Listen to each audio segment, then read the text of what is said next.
ஒரு குறியீடு, அவ்வளோதான். இந்த குறியீடு எப்படின்னா சில விஷயங்களை புரிய வைக்கிறதுக்காக பயன்படும். உதாரணத்துக்கு வந்துட்டு இப்போது ராஜராஜ சோழன் வந்துட்டு சேரரையும் பாண்டியரையும் வென்று அரசராகிறார். அப்போ அவருடைய சின்னம் வந்துட்டு நேர்மையாக பார்த்தா புலி மட்டும்தான் ஒரு சின்னம். ஆனால் ராஜராஜ சோழன் காலகட்டத்திலேருந்து பார்த்தோம்னா ஒரு புலி இருக்கும், 2 மீன் இருக்கும், ஒரு வில் இருக்கும். நான் ஜெயிச்சுட்டேன் என்ன பண்ணுவார்னா அதுக்கு மேலே ஒரு வெண்கற்ற குடை போடுவார். அப்படின்னா ஒரே குடையின் கீழே இதெல்லாம் வந்துட்டுன்னு அர்த்தம். புரியுதா உங்களுக்கு? இப்போ சாளுக்கியர்களுக்கு என்ன சின்னம் அப்படின்னு பார்த்தீங்கன்னா பன்றி தான் சின்னம் இல்லைங்களா? இப்போ சோழர்கள் வந்து சாளுக்கியர்களுக்கு பொண்ணும் கொடுத்தாங்க, போர்லையும் தோக்கடிச்சாங்க, 2மே இருக்கும். அப்போ இதெல்லாம் எப்படி நடந்தது அப்படின்னு நம்ம புரிஞ்சுக்கணும்னா சோழர் காசுகளை பார்க்குறப்போ ஒரு பன்றி போட்டு அதுக்கு மேலே கொடை போட்டிருந்தாங்கன்னா திருமண உறவுக்காக போட்டது, மதிச்சிருக்காங்க, மரியாதை நம்ம புரிஞ்சுக்கலாம். ஜெயஸ்தம்பம்னு சொல்லுவாங்க, வெற்றி பெற்றா வந்து ஒரு தூணை நட்டு வைப்பாங்க. அந்த வெற்றி தூணுக்கு முன்னாடி ஒரு பன்றி நிற்கிற மாதிரி இருக்கும். அப்படி இருந்துச்சுன்னா சாளுக்கியர் ஜெயிச்சிருக்காங்கன்னு அர்த்தம். Capture and conquest. அதே மாதிரி வந்துட்டு சில காசுகளில் பார்த்தீங்கன்னா மேலே ஒரு பண்ணி கீழே ஒரு பண்ணி ஒரு கோடு போட்டிருக்கும். அந்த காசில் மேலே ஒரு பண்ணி கீழே ஒரு பண்ணி இருக்கும். இது எப்படி புரிஞ்சுக்கணும்? மேலே சாளிக்கிற கீழே சாளிக்கிற வென்றாங்க, 2 பேரையும் வென்றுட்டாங்க அப்படின்னு புரிஞ்சுக்கணும்.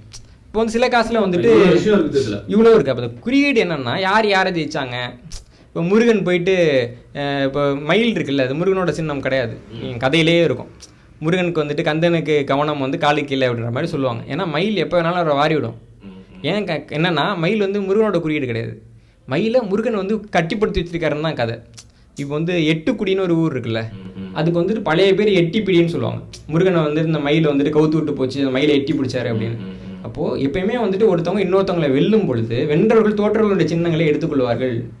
அப்போ இந்த குறியீடு வந்து மாறுது, இவர் வந்து இந்த வாகனத்தை மாற்றிக்கிட்டாருன்னா அது இருக்கிறதுக்கு பின்னாடி. இப்போ முருகன் இருக்காரு, முருகனுக்கு மயில் வாகனம்னா நம்ம ஆதி காலத்தில் இருந்த நம்ம முருகனுக்கு வந்து யானை தானே வாகனம்.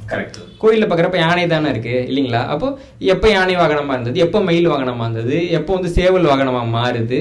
இது ஒன்று ஒரு காலகட்டத்தை, ஒரு வெற்றியை, ஒரு பரிமாற்றத்தை குறிக்கக்கூடியது. இவங்க என்ன பண்ணிட்டாங்கன்னா அந்த ஒரு குறியீடு பற்றின ஒரு அறிவு இல்லாமல் இது மேலே இப்படி போய் உட்காருவார். புரியுதுங்களா? இன்னும் சொல்லணும் அப்படின்னா இப்போ கோயில்களுக்கெல்லாம் போகிறோம், கோயிலை நிறைய இடத்துல மாற்றிடுவாங்க. ஒரு காலகட்டத்தில் ஒரு கோயிலாக இருக்கும், இப்போ மாற்றிருப்பாங்க. ஆமாம், நிறைய கோயிலில் மாற்றிருப்பாங்க. அப்போ உண்மையில் அது என்ன கோயிலாக இருக்குன்னு பார்க்கணும்னா நீங்கள் கொடிமரத்தையும் கோபுரத்தையும் தான் பார்க்கணும். இப்போ கோபுரத்தில் பார்த்தீங்கன்னா அந்தந்த கடவுளுக்கான வாகனம் இருக்கும். இப்போ சிவன் கோயில்னால் நந்தி இருக்கும், இப்போ துர்க்கை கோயில்னால் சிங்கம் இருக்கும், திருப்பதி கோயிலில் சிங்கம் தான் இருக்குது. அதே மாதிரி வந்து அந்த சாமியோடது இருக்கும். இப்போ வந்து நாகசாமி கோயில் இருக்குது நாகர்கோயில் இல்லைங்களா?